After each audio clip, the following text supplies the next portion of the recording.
C'était important pour nous d'inviter Christian Bernard, puisque effectivement la pensée qu'il a pu développer autour du musée, de l'exposition et des collections a façonné aussi notre manière de penser les choses ici au CAPC. Juste pour faire peut-être un petit détour biographique avant de se lancer, Christian Bernard a fait des études littéraires et philosophiques, a été enseignant avant d'être conseiller artistique à la DRAC à Lyon et a notamment participé à la création du FRAC Rhône-Alpes en 83. Puis ensuite a pris la direction 82. Puis ensuite a pris la direction de la Villa Arson en 85. Oui. Fin 85. Où il a travaillé jusqu'en 94 avant de fonder le MAMCO, où il a été directeur jusqu'en 2015.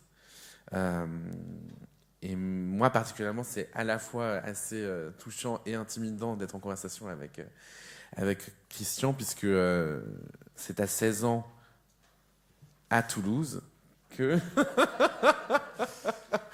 j'ai pu faire la rencontre de l'art contemporain par le Printemps de Septembre en 2008. Les deux éditions du Printemps de Septembre de 2008 et 2009 étaient curatées par Christian en collaboration avec Jean-Max Collard. Et c'est un peu ça qui a fait le déclic. Donc on en parlera peut-être, si on a le temps, à la fin. On va avoir un peu plus d'1 heure ensemble. D'abord déplier conceptuellement ce qui fait la fondation de la pensée et de la pratique de Christian, pour ensuite s'attarder et s'arrêter sur des exemples précis de comment les choses ont été mises en place au MAMCO. Et ensuite, on laissera effectivement la place à la conversation avec vous si vous avez des questions. Voilà. Tout est OK? C'est bon? Parfait. Donc effectivement, pour commencer, on voulait d'abord parler théoriquement poser les bases des termes du débat, du travail de Christian Bernard. Et effectivement, il y a cette question de la forme musée, de la forme exposition, et de comment ces choses pouvaient être manipulées, qui ont irrigué, je dirais, dès le départ, ton travail. Voilà, on peut commencer comme ça d'abord. On y va. Bonjour.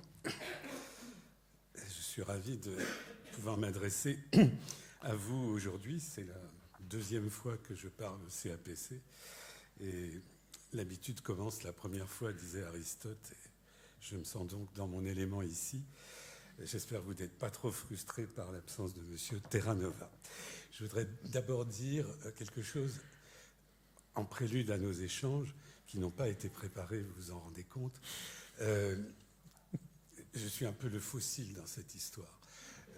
On commence par évoquer une expérience, celle que j'ai pu conduire dans ma vie professionnelle et notamment à propos du MAMCO, qui s'est inscrite dans une période historique qui est complètement révolue. Et l'ensemble des paradigmes auxquels j'avais affaire entre 1990 et 1994, les 4 ans durant lesquels j'ai préparé, je parle suisse, j'ai préparé le MAMCO, n'ont plus rien à voir avec ni la langue, ni la théorie, ni l'ensemble paradigmatique qui régit la réflexion et la pratique sur le musée aujourd'hui. Donc je vous parle d'un temps que les moins de 20 ans ne peuvent pas connaître. Je tiens à ça parce que je me suis défini, évidemment, dans la situation qui se proposait à moi, celle de l'histoire du musée, mais aussi, surtout, celle de l'histoire des lieux de l'art en Suisse, qui est un pays très différent du nôtre, à maints égards, et que j'ai appris à connaître et à aimer, déjà parce qu'il m'a invité, et ensuite parce qu'il m'a accueilli magnifiquement, et enfin parce qu'il m'a garanti 21 ans durant une liberté absolue, ce qui n'existe pas en France, on peut le dire. Donc, l'histoire du MAMCO, elle est tout à fait spécifique à l'expérience qu'on pouvait conduire à Genève. C'est à la frontière entre la Suisse et la France, et c'est à des années-lumière de la France à maints égards. D'abord, c'est une vraie démocratie. Ça en choque peut-être certains, mais je vous assure que c'est vrai.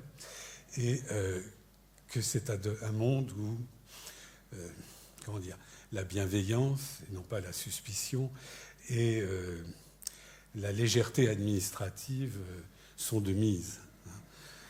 Et je faisais ce constat en essayant de réfléchir à comment faire un musée à partir de rien, puisque c'était ça l'enjeu, et j'y reviens dans un instant. Et petit à petit, le mot qui me revenait toujours à l'esprit, c'était de dire que le musée est une forme usée. Pourquoi est-ce que c'est une forme usée ? C'est tout un faisceau de facteurs qui ont fini par engluer le musée dans un ensemble de contraintes et de contradictions dont il est en train de crever à petit feu, à mon avis. Je ne dis pas ça pour déprimer Sandra, hein, évidemment. Mais l'histoire du musée, elle se confond très largement avec l'histoire du collectionnisme, privé ou public. Et il n'est que de lire Pomian pour se rendre compte qu'il voit le musée à travers cette lanterne. Et je me suis efforcé de le regarder à travers d'autres points de vue, puisque je n'avais pas de collection au départ. Donc j'ai dû inventer un musée qui démarrait sans collection. On va voir comment. Mais on est passé entre l'invention du musée au XIXe siècle, et c'est le grand siècle du musée, le XIXe siècle, du musée encyclopédique. On peut faire toutes sortes de lectures idéologiques de la notion de musée encyclopédique au destin actuel du musée qui est d'être absolument émietté. Il y a des musées d'art contemporain, des musées de la cravate, de l'ouvre-boîte, de tout ce que vous voulez. Le musée est émietté. Les musées monographiques, les musées monothématiques se sont multipliés au cours des dernières décennies. Et donc la notion de musée s'est aussi entièrement diffractée. Premier point de cette usure, l'usure par émiettement. Deuxième point, le poids grandissant, il faut le dire, des élus en France, des administrations culturelles, des collectivités territoriales qui sont généralement abominables, je le dis car je suis un homme libre, des services de restauration, des services de sécurité qui sont un cauchemar et des services culturels qui parfois le sont aussi. Donc, je me fais des amis aujourd'hui. Ces pouvoirs grandissants, évidemment, petit à petit, cernent l'espace vital des gens qui sont supposés porter un désir d'art, par exemple, et de partage de l'art. Emprise grandissante aussi du numérique. Alors, tout le monde pense que c'est formidable, mais je pense que nous avons assisté, et je le dis, ce sera mon point le plus polémique, mais je n'y reviendrai pas forcément, à un effondrement intellectuel et moral des musées pendant le confinement. Pendant le confinement, les musées se sont jetés sur le numérique à la recherche d'un public virtuel, évidemment lui aussi, et ont essayé de faire passer des pixels pour des œuvres. Et c'est dramatique à mes yeux. Moi, je pense qu'il aurait fallu fermer carrément les musées et s'occuper des choses réelles qu'ils détiennent plutôt que d'en envoyer des ectoplasmes à travers les réseaux. Voilà, faire croire qu'on peut visiter un musée sans sortir de son écran d'ordinateur, c'est une imposture. Emprise aussi croissante des nouveaux paradigmes, ça je l'ai évoqué tout à l'heure, les nouvelles lectures idéologiques, les nouvelles formes de pensée qui organisent, on pourrait presque dire, la mise au monde des générations montantes. Règne dispendieux et invasif des scénographes qui ruinent les musées, comme on le sait. Implication... Merci Clémentine. Implication souvent démagogique des publics. Je me méfie des publics. Mépris systématique des architectes. Combien de musées ont été construits par des architectes qui respectent le travail qu'on y fait. À part Herzog et de Meuron, je n'en vois pas beaucoup. Et instrumentalisation politique des musées monuments. Ça, c'est tout le parcours des années 80 et 90. Influence croissante du marché, des médias, des prétendus collectionneurs. Ça, c'est un mot-clé qui ne signifie plus rien aujourd'hui dans le monde spéculatif que nous connaissons, mais pas au sens philosophique. Et puis, contraintes budgétaires de plus en plus asphyxiantes. Tout cela contribue à une dégradation du projet muséographique général. J'arrête là ce point. Le musée comme fort musée, c'était une sorte d'inquiétude et d'intuition parce que entre 1990 et 1994, on n'en était pas encore là. Et que par ailleurs, comme je le disais tout à l'heure en Suisse, les libertés dont j'ai bénéficié, mais que j'avais négociées aussi, mais dont j'ai bénéficié, me mettaient à l'abri de la plupart des problèmes que je viens d'énumérer. Voilà, donc un jour, et puis je vais te redonner la parole, je dirigeais la Villa Arceau depuis quelques années déjà, 4 ou 5 ans, et je reçois une lettre émanant d'une personne de Genève qui me disait, voilà, nous sommes une association, nous militons pour la création d'un musée d'art moderne. L'expression prévalait encore parce que l'association datait du milieu des années 70 ou 70, et nous cherchons un directeur pour porter ce projet. Est-ce que ça vous intéresse? C'est le genre de choses qui vous font tomber de votre chaise quand on vous demande si vous avez envie de rêver un musée alors que vous n'êtes pas issu de la grande école du patrimoine, ni d'aucune forme de construction comme celle à laquelle procède l'école du Louvre et d'autres universités. Voilà, donc c'était très surprenant pour moi.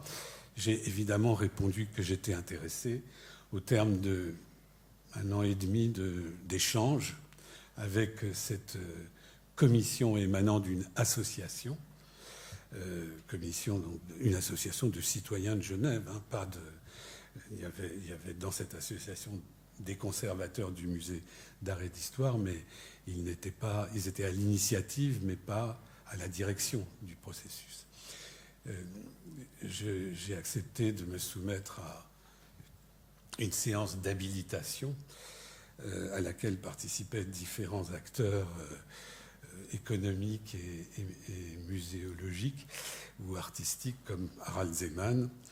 J'ai exposé mes vues encore assez ténues sur la perspective du musée et je me suis retrouvé en fin 1990 directeur désigné d'un musée qui n'existait pas, qui n'avait pas de budget, qui n'avait pas de structure sur laquelle s'appuyer et qui n'avait pas de collection, qui n'avait qu'un bâtiment dont les 2/3 lui étaient confiés. C'est la partie que vous voyez dans l'image, lequel bâtiment était une usine désaffectée et qui était dans l'état d'une usine désaffectée, avec tout ce que ça signifie évidemment d'abandon et d'inadaptation au projet. J'aime beaucoup l'image que je montre, et je la définis comme une image et pas comme une photographie, parce que c'est le résultat de, comment dire, l'agglomération d'une toute une série de photographies numériques qui ont été remontées pour arriver à produire cette image dont le principal charme pour moi est d'être artificielle et d'exprimer son artificialité.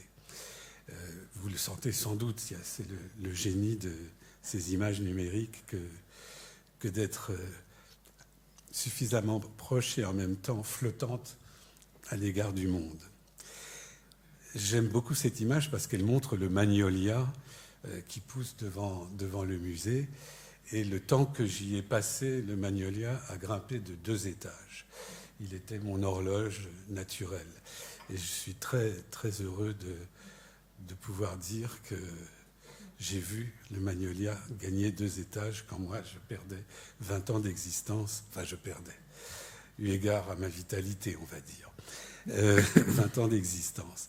Et il fleurit chaque année, c'est un enchantement que d'avoir un arbre dans cette cour d'un îlot industriel qui était celui de la Société genevoise des instruments de physique. Et c'était une industrie très très importante, héritière des savoir-faire de l'horlogerie de pointe, et qui au XXe siècle a été une exportatrice mondiale pour la Suisse d'instruments de mesure. Et ils ont produit notamment d'innombrables mètres étalons. Alors, créer un musée dans une usine qui produisait des mètres étalons, ça ne pouvait que me réjouir, évidemment, réjouir en moi le Duchampien, mais aussi l'image du musée que ça signifie. Le musée, c'est bien quelque chose qui a à voir avec l'étalonnage, à mains égards, c'est-à-dire effectivement l'appréciation différenciée des items auxquels il a affaire, leur situation dans le temps et dans l'espace. Je profite avant de redonner la parole à mon camarade pour insister sur le fait que je n'ai jamais écrit Mamco en capitale et que c'est désormais le cas aujourd'hui. Je suis assez hostile aux acronymes et pour moi il s'agissait de créer un nom, le nom propre d'une aventure spécifique. Et donc cette aventure s'est appelée Mamco, M majuscule, AMCO en bas de casse. Je tiens beaucoup à cela. Je voulais que ça s'insère dans une forme de banalisation. Et puis les capitales, nous le savons, ont quelque chose d'autoritaire qui n'appartient pas nécessairement à la culture moderne, dont j'ai été l'héritier nécessaire eu égard à la génération à laquelle j'appartiens et qui est en train de céder la place. Voilà. Je voulais que cette image vous apparaisse parce qu'elle montre aussi l'identité visuelle du musée qui a été élaborée avec Rudy Bord et qui part de l'idée de la règle, de l'instrument de mesure ou du mètre étalon. Voilà. Je n'insiste pas là-dessus. Nous avons créé ce musée avec, au départ, 80 pièces qui étaient ce qui restait après incendie de la collection, avec tous les guillemets que vous voulez, réunie en 20 ans par l'association qui militait pour ce musée. Beaucoup d'associations se sont créées au courant des années 70 dans les villes en Europe pour militer pour la création du musée, aussi bien dans le monde germanique qu'en France. Moi, j'en avais créé une au milieu des années 70 aussi à Strasbourg, qui a fini par se doter d'une machine à regarder la cathédrale plutôt qu'à montrer des œuvres. Mais c'était symptomatique d'une époque où ce type d'institution faisait largement défaut dans beaucoup de parties de l'Europe et semblait désirable aux classes moyennes cultivées qui étaient désireuses de s'informer de l'art vivant ou de l'art actuel, comme on disait à l'époque, plutôt que de l'art contemporain. La notion s'est imposée à la fin des années 70 pour finir par faire un vrai faux concept au courant des années 80. Et aujourd'hui, elle est désormais historiquement fort close, cette notion. Et vous avez à travailler avec un autre champ, un champ éclaté, sinon émietté. Voilà, je me tais. Du coup, effectivement, en faisant ces recherches sur les fondations du Mamco, moi je me suis rendu compte, où j'ai fait l'observation que cette association qui vous a contacté avait été fondée en 73, qui est aussi l'année de création du CAPC, juste pour l'anecdote, mais c'est intéressant.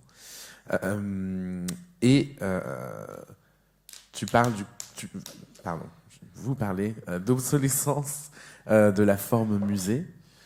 Est-ce que c'était quelque chose qui était déjà que vous avez analysé déjà, que vous aviez déjà observé au moment où vous êtes approché par cette association pour créer le MAMCO. Et à la Villa Arson, ce qui m'intéressait aussi, enfin, ça m'intéressait de revenir là-dessus, sur la manière dont le format exposition avait été justement manipulé, étiré, modelé, puisque c'est des choses cette idée de cycle, cette question de temporalité va revenir ensuite plus tard dans la manière de programmer au MAMCO. Donc voilà, c'est deux questions. Oui, ça fait 2 questions. J'en place plusieurs. Je commence par la première. Comme je l'évoquais tout à l'heure, c'était plus une intuition que la formulation d'une analyse, comme j'ai pu essayer de l'esquisser maintenant. Mais disons que j'avais une très grande insatisfaction à l'égard des institutions muséographiques en général à cette époque-là. Dans les années 80, j'ai passé mon temps à visiter des musées partout en Europe et en Amérique du Nord. Et je relevais sur un carnet les accrochages salle par salle, de façon complètement obsessionnelle. Et comme je le faisais un peu rapidement, parfois j'arrive plus à relire mes carnets, ce qui est un peu idiot, mais c'est comme ça. J'essayais de comprendre les stratégies qui étaient à l'œuvre chez les conservateurs à l'époque, et tout cela me paraissait peu satisfaisant. Première chose. Deuxième chose, nous fonctionnons tous, plus ou moins, chaque génération ou chaque individu ou groupe d'individus, avec une sorte d'horizon canonique, les références à partir desquelles nous réfléchissons. Et en commençant à me poser vraiment la question de comment imaginer ce musée dont il fallait tout inventer, y compris les carrelages des toilettes. Enfin, je veux dire, c'était vraiment de A à Z. Mon premier point d'accroche imaginaire, c'était le couvent San Marco à Florence, avec ses cellules qui sont petites, où chaque moine dispose d'un tout petit espace blanc, un white cube, avec une œuvre et une toute petite fenêtre, presque une lucarne. Et c'est une sorte de version digest, enfin extrêmement resserrée de l'idéologie du white cube, avec l'emphatisation d'une œuvre seule dans un vaste espace blanc, tout ce que je crois idéaliste et détestable. Et donc, mais cette idée de la pauvreté et de l'égalité, d'une certaine façon, entre les moines et les espaces qui leur étaient dévolus, était la forme matricielle pour moi.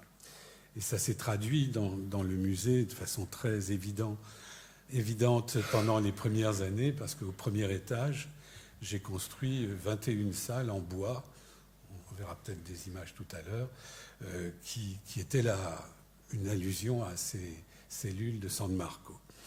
Mais évidemment, mon canon ne se résumait pas à cet exemple historique. J'ai beaucoup réfléchi à l'époque sur les musées d'artistes ou les processus par lesquels des artistes ont commencé à se défier des musées et à prendre des dispositions pour s'en protéger ou pour s'en passer. Le grand exemple que nous avons en France au XIXe siècle, c'est la maison-musée Gustave Moreau. Voilà. C'est un exemple absolument sublime de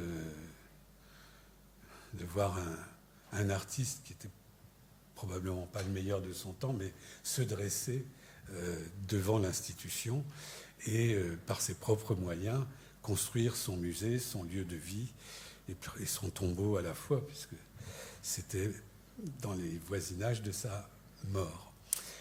Jusqu'à repeindre des tableaux dans des tailles différentes pour qu'il puisse passer par les fenêtres et les portes, de telle sorte que toute son œuvre puisse s'y tenir, encyclopédiquement, inventant du mobilier pour présenter les dessins. Enfin, c'est un processus complet d'émancipation à l'égard de l'institution muséographique. Ça, c'était pour moi une sorte de chose fascinante. J'ai beaucoup regardé ensuite les lieux de retrait ou de retraite des artistes. Je ne sais pas, Zébul, pour Émile Nolde, dans le nord de l'Allemagne, est un bel exemple de lieux où un artiste s'installe pour faire son Giverny, là où les fleurs fleurissent tard et pas longtemps. Mais créer un monde autonome où tout ce qui concerne sa vie de créateur ou sa vie simplement de personne peut se résoudre et se réaliser. Et puis, évidemment, les textes fondateurs, pour moi, c'est les textes critiques du musée de Donald Judd. À cette époque, donc les années 60, l'énigme, c'était de se demander, finalement, pourquoi tant d'artistes avaient déserté la ville, les galeries, les musées, pour donner ce qu'on a appelé le land art, par exemple. Mais ce n'était pas rien de quitter la ville et de mettre une très grande distance entre les regardeurs putatifs et les œuvres réelles, elles-mêmes vouées à une disparition la plupart du temps rapide. Ce moment où des artistes quittent l'art, mais aussi, etc., il y a un moment de crise qui met évidemment au cœur de cible de la critique l'institution muséographique. Et Judd a théorisé les accrochages monographiques permanents, stables, d'abord dans le petit immeuble de Soho, où il faisait une démonstration indicielle de ses idées, et ensuite dans le projet de Marfa. Marfa, ça n'était pas ce que c'est devenu. Il faut bien le dire. Maintenant, c'est un spot où les rappeurs vont se marier, mais c'était longtemps nulle part et loin de tout. Et quand on y allait du temps de Judd, on méritait vraiment d'être accueilli par un whisky par Donald Judd. C'était loin et difficile et ingrat. Et ce choix était évidemment éblouissant.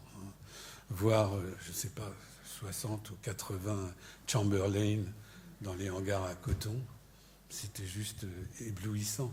Et de penser que rien ne bougerait, chaque fois qu'on reviendrait, on pourrait les revoir tels qu'on les avait vus, c'était extraordinaire.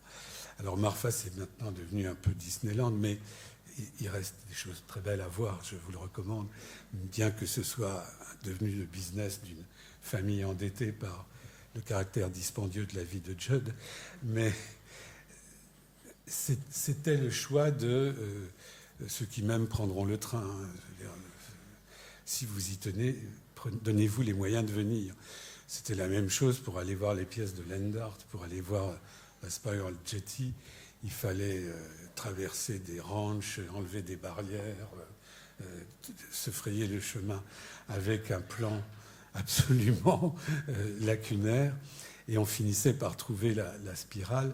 Aujourd'hui, il y a une route touristique qui y conduit. Donc, les temps ont changé, vous n'êtes plus les pionniers si vous y allez. Mais ce moment me fascinait de très grande émancipation. Et l'idée de l'ensemble monographique permanent a guidé ma réflexion, évidemment, sur le projet du musée. C'était d'autant plus facile que je n'avais pas d'ensemble et que donc ça ne me coûtait rien d'en rêver. Voilà.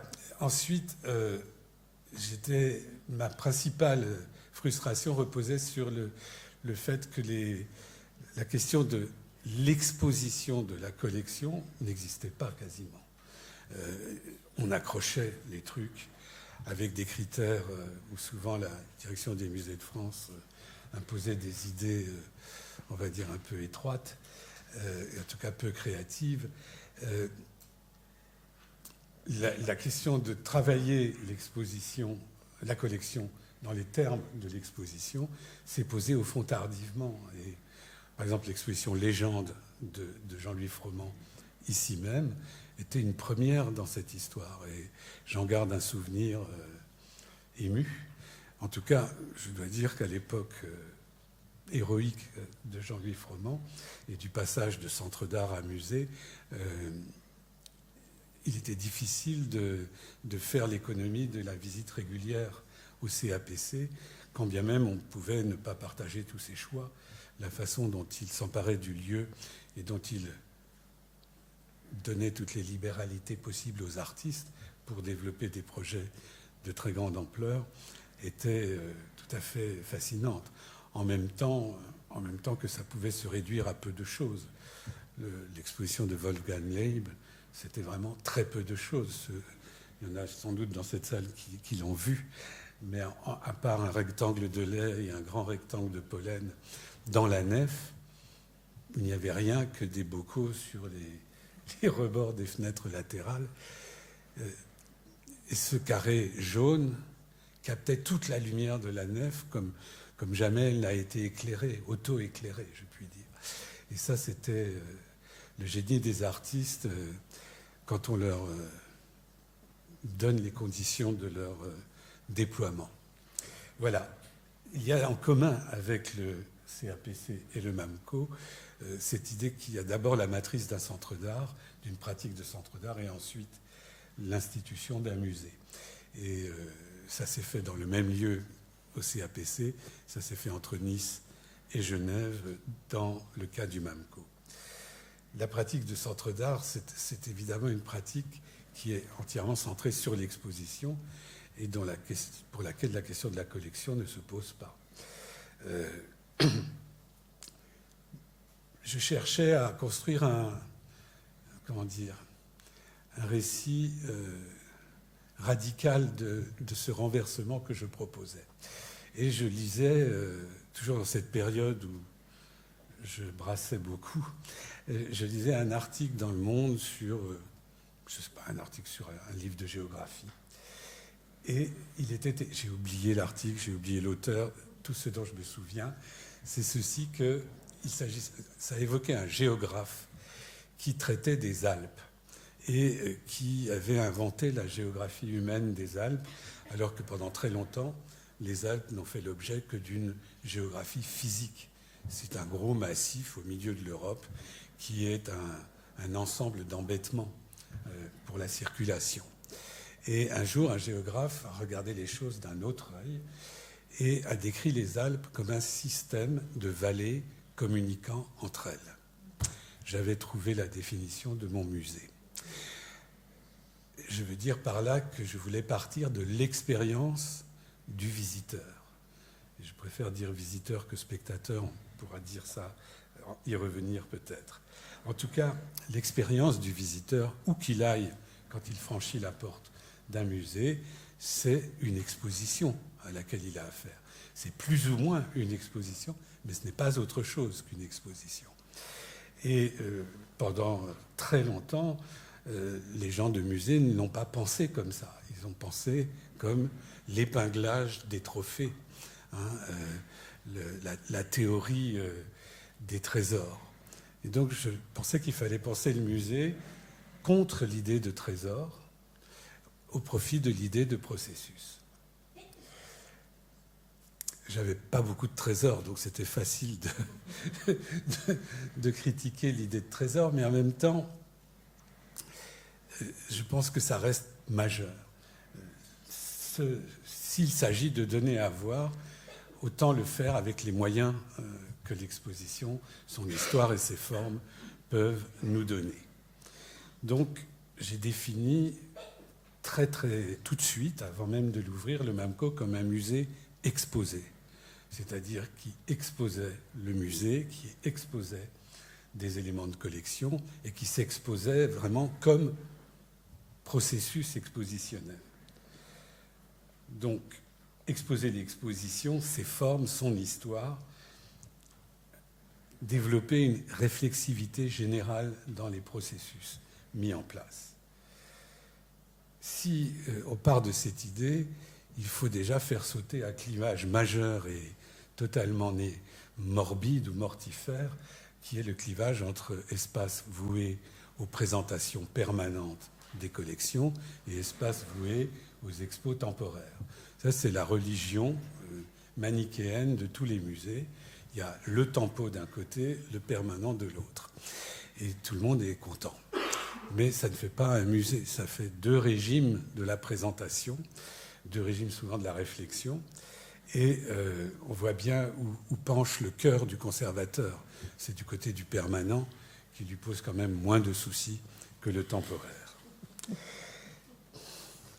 Excusez-moi de plaisanter à propos d'une profession à tous égards respectable. Mais donc l'idée était de définir le musée comme un système d'exposition communiquant entre elles. Et donc le musée comme une machine, ou un instrument plutôt qu'une machine, à produire des situations expositionnelles. C'est le terme que j'utilise pour définir ce type de travail. Alors, situation expositionnelle, mais on expose quoi? Et comme je vous l'ai dit au départ, à part 80 pièces de qualité ou intérêt très variés, avec quelques très belles œuvres, mais aussi beaucoup d'œuvres, on va dire, d'intérêt conjoncturel ou local, je me suis demandé comment faire. Et je suis parti de l'idée que j'allais solliciter des dépôts auprès des gens que je connaissais, essentiellement des artistes. Et puis, petit à petit, j'ai rencontré des collectionneurs que j'ai sollicités à leur tour. Et pendant 3 ans, j'ai fait exister le MAMCO comme un musée de parole. Je n'avais aucune certitude sur le fait qu'on y parviendrait. J'avais demandé qu'on crée une fondation de droit privé qui serait le support du projet et qui a été fondée en 4 semaines par 7 citoyens de Genève, essentiellement des gens riches, vous pouvez l'imaginer, des banquiers privés et puis des gens des grands propriétaires dans la grande distribution. En tout cas, des citoyens genevois qui agissaient pour contribuer à la cité, voilà, dans une logique qu'on pourrait qualifier de protestante, et qui à aucun moment en 21 ans n'ont fait autre chose que de contribuer à la cité, de se substituer au fond à la municipalité et au canton défaillant.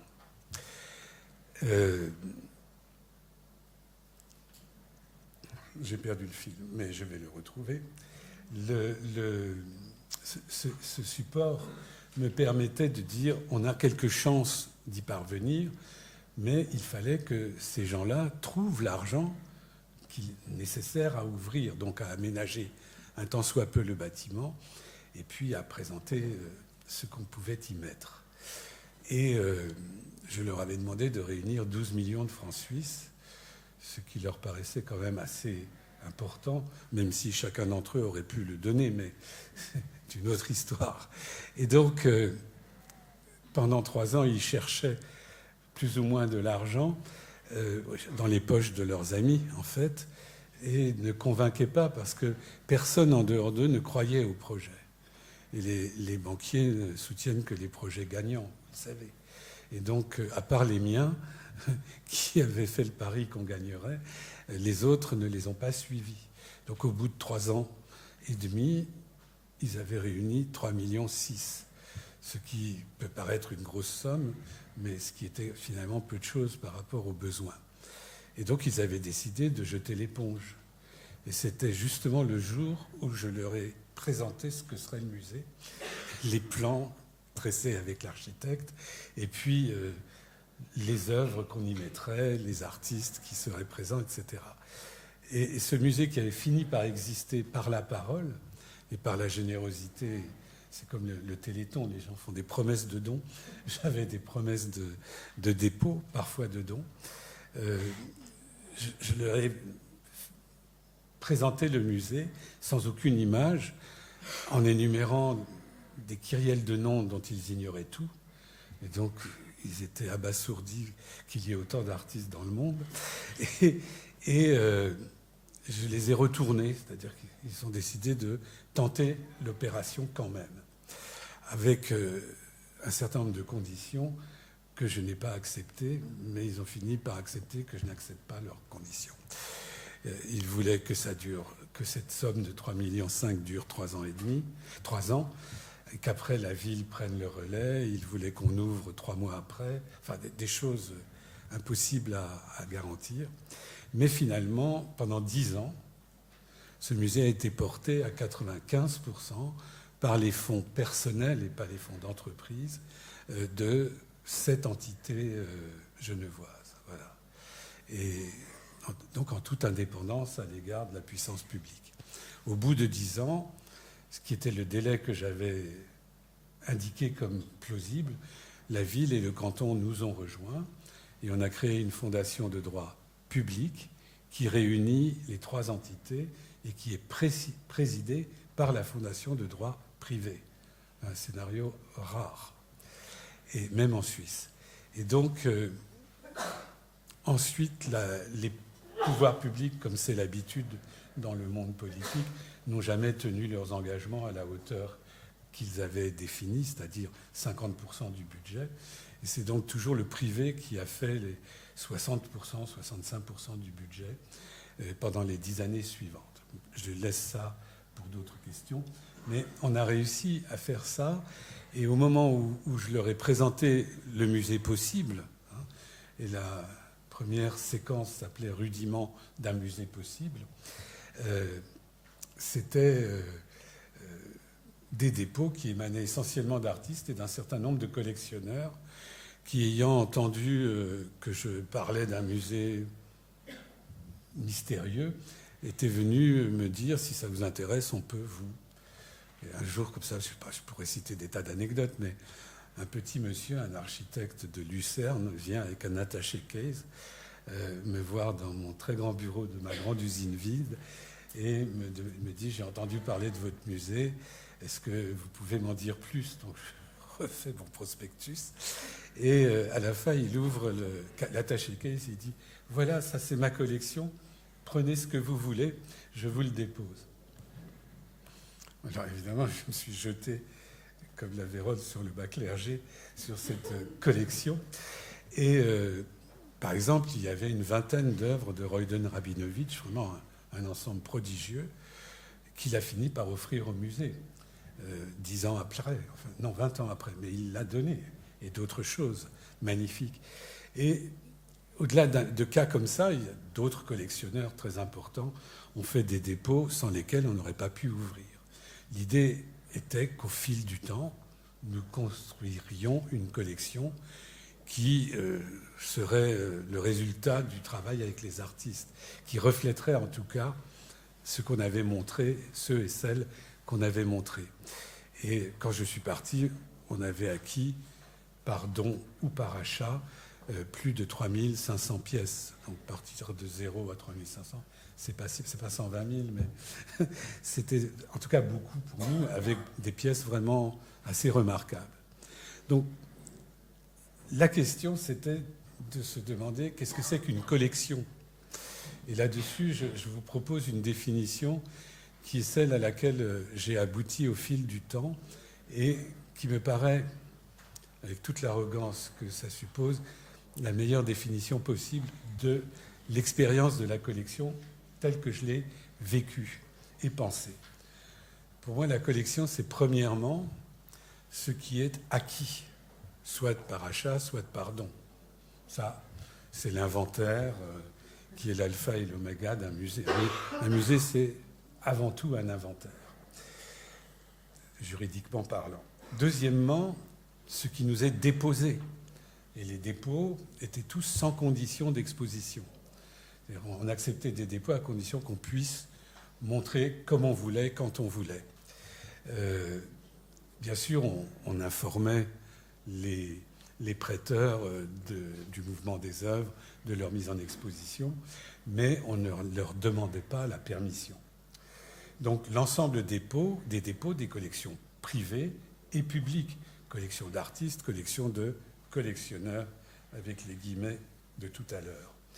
Nous avons eu des dépôts du CNAP, par exemple.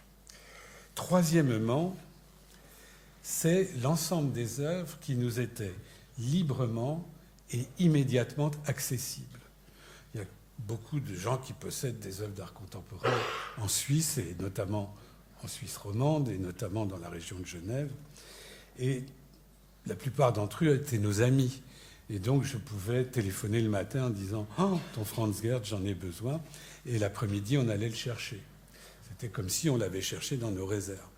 Le cercle des œuvres librement accessibles fait partie de la pratique de la collection qui était la nôtre. Quatrièmement, c'est l'ensemble des formes expositionnelles que nous avons pratiquées au fil du temps et qui constituent, et j'y reviendrai ensuite, ce que j'appelle notre répertoire spécifique. Les formes expositionnelles, c'est un objet de collection, un objet de mémoire et de collection. Et cinquièmement, et pour conclure, pour moi, la collection, c'est l'ensemble des souvenirs et des affects emportés par les visiteurs et colportés par leur conversation. Les visiteurs visitent souvent les musées en bavardant entre eux et ne regardant que de façon intermittente les œuvres. La chorégraphie du visiteur est vraiment une chose passionnante. C'est très bien d'ailleurs qu'ils ne regardent pas tout, parce qu'après ils sortent épuisés et avec moins d'appétit pour revenir. Mais il se crée des processus affectifs sur lesquels des conversations se nourrissent en sortant. Et les gens quittent le musée, vont manger, faire un brunch le dimanche, etc. et se racontent ce qu'ils ont vu, ce qu'ils ont pensé. Et petit à petit, le musée, à l'échelle de Genève, qui est une ville pas très grande, c'est une agglomération de 500 000 habitants, mais une ville de moins de 200 000 habitants, c'est une ville globalement très cultivée. Les classes moyennes cultivées le sont plus que les mêmes chez nous, et bienveillantes. Et donc, les gens viennent au musée et aiment en parler ensuite. Et donc, pour moi, le musée existe comme collection partagée, vécue en commun, détenue en commun par les conversations qui portent la mémoire des œuvres. Et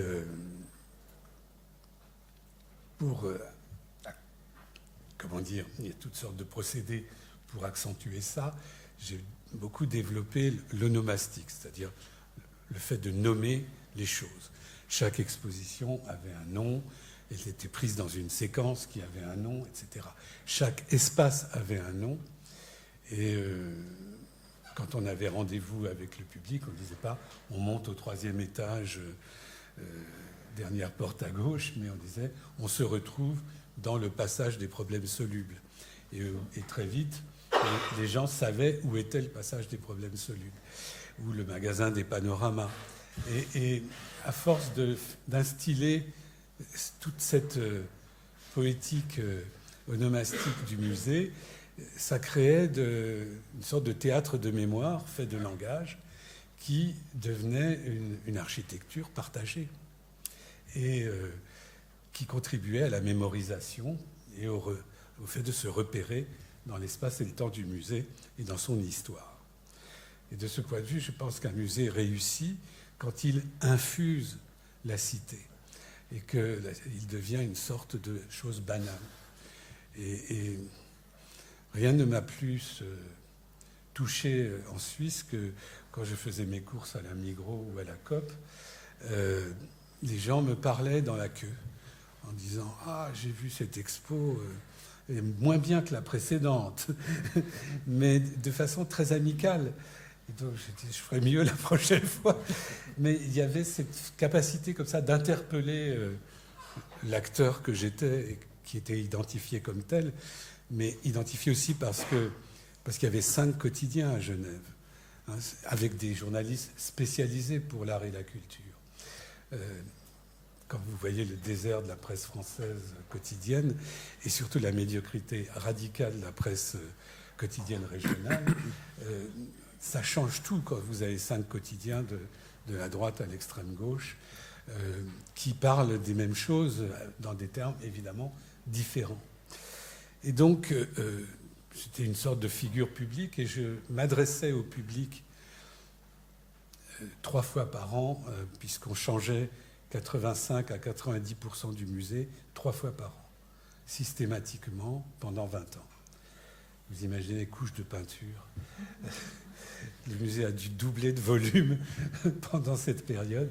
Et donc, 3 fois par an, je donnais rendez-vous aux amis du musée, aux visiteurs du musée, et je parlais pendant 2 heures devant une salle comme celle-ci, où je revisitais l'exposition, mais par la parole, enfin la proposition par la parole. Et le public s'est très vite fidélisé. Il y avait en moyenne 80 personnes qui venaient, pas toujours, mais ce n'était pas rare. Et chaque fois, ils sortaient, ils allaient dîner en ville et ils continuaient à parler du musée. Et petit à petit, nous sommes devenus une chose banale. Il n'y a rien de mieux que les choses banales. Et c'était la réussite du MAMCO que d'être presque un nom commun et non pas un acronyme ronflant. Voilà. Pour la collection, il faut que je m'arrête. On est déjà... Ouais. D'accord. Ben, c'est déjà fini. Mais on a le temps pour des questions. Il y a beaucoup de choses qu'on n'a pas pu sur dire. l'exposition. Comme ça, c'est fini après. Oui, c'est ça. Si vous voulez.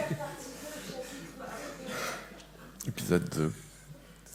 Donc, la question de l'exposition, c'est évidemment une question très difficile. Mon souci était de parcourir le spectre des formes expositionnelles et de le faire sur un mode qui pouvait varier du plus, adhérent et respectueux au plus ironique. J'ai fait beaucoup d'accrochages ironiques. Et je peux vous en montrer demain. Je trouvais très important qu'il y ait des formes de distance critique dans la pratique même de l'exposition. Je vais être très, très pragmatique dans ce que je veux dire. Une exposition, c'est une conversation visuelle entre des items. Et j'appelle conversation la capacité qu'elles ont d'échanger entre elles les pièces, au-delà de disons, des différents sous-secteurs du champ artistique au sein desquels elles ont été produites. Et pour ces conversations, j'avais des principes extraordinairement dogmatiques. Par exemple, la hauteur d'accrochage. La hauteur d'accrochage, c'est pour moi décisif. J'accroche à 155 à l'axe. Et ni plus haut, ni plus bas. C'est la hauteur moyenne du regard du visiteur européen. Si je faisais une expo à Stockholm, j'accrocherais à 160, à Palerme à 150. Mais ça n'a rien de raciste, hein, c'est statistique. Pourquoi ? Je pense que l'œuvre doit être au niveau du corps du visiteur. Elle ne doit pas le toiser, il ne doit pas la toiser. Elle ne doit pas le rapetisser, admire-moi et agenouille-toi, et elle ne doit pas peser à ses pieds. À 1,55, l'œuvre flotte au niveau du regard. Plus elle monte, plus c'est une montgolfière, plus elle descend, plus c'est un sac de plomb. Et donc, pour moi, c'est très important. Les espaces entre les pièces, j'ai toujours pratiqué des espaces égaux. Donc, c'est des subdivisions de l'espace disponible. Les espaces égaux, c'est pour chasser la subjectivité des accrocheurs qui disent un peu plus à gauche, un peu plus à droite, et qui font des compositions subjectives où, à mon avis, ils empiètent sur la souveraineté de l'artiste. Si l'artiste le fait, c'est le champ de son travail, mais ce n'est pas le rôle du conservateur. Ensuite, je me suis donc efforcé d'éviter toute forme d'emphatisation des œuvres et de pratiquer des appariements ou des relations parataxiques ou syntaxiques selon les cas, mais qui déhiérarchisent les œuvres. Je n'ai jamais fait d'accrochage national, ou par genre, ou par thème, ou par gens célèbres et puis gens destinés à disparaître des radars. J'ai toujours eu au contraire le soin de mêler les générations, de mêler les provenances, de créer une sorte de continuité commune, un espace démocratique commun qui ne hiérarchise pas les objets proposés à l'attention.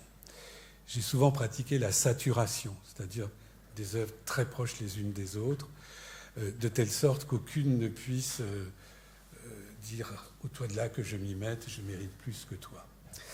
Et la saturation, c'est la multitude, et la multitude, c'est l'espace démocratique.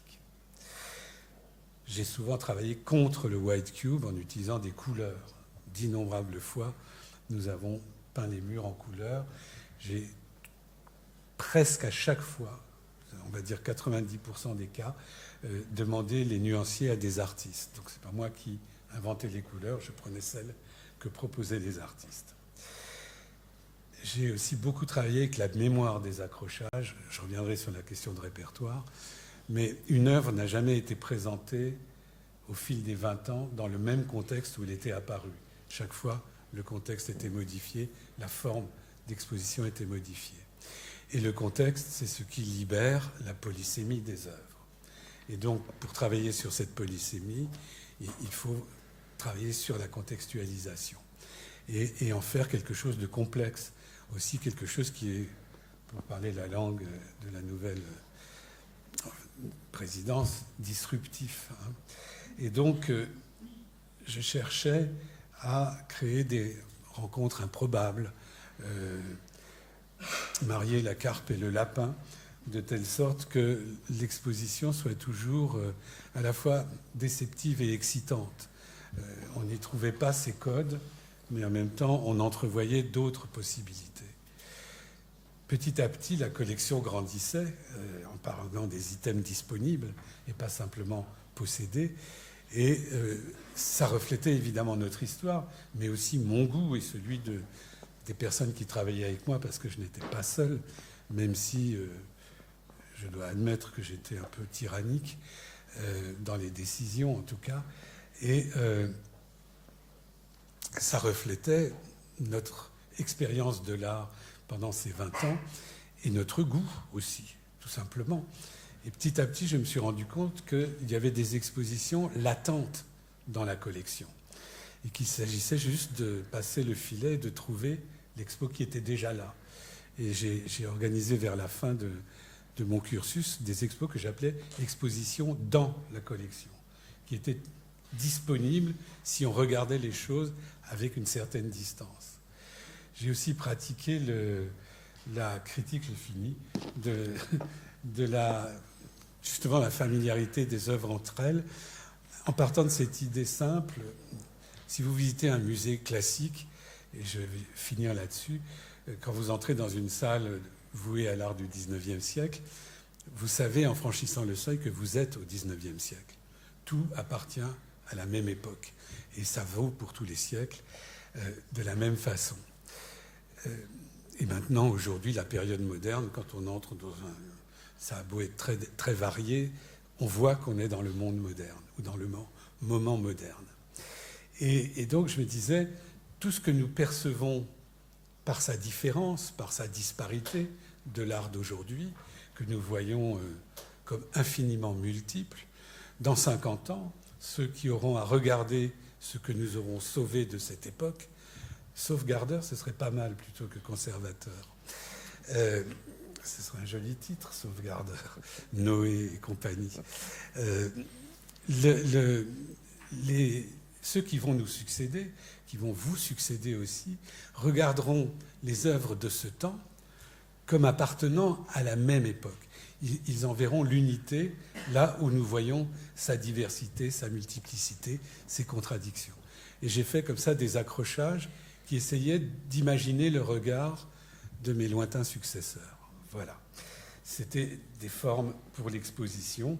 Je n'ai jamais utilisé de spot. Pour moi, c'est le bras armé de la pathétisation. Et toujours des tubes fluorescents, lumière du jour, bien froid, de telle sorte que, là aussi, l'éclairage soit égal et ne mette pas le regard en demeure de regarder là, mais où qu'il veuille. Il y avait des œuvres partout, à la cave, dans les escaliers, dans les toilettes. Il n'y avait aucun lieu où il n'y aurait pas eu d'art. Voilà, je me tais. Non, mais...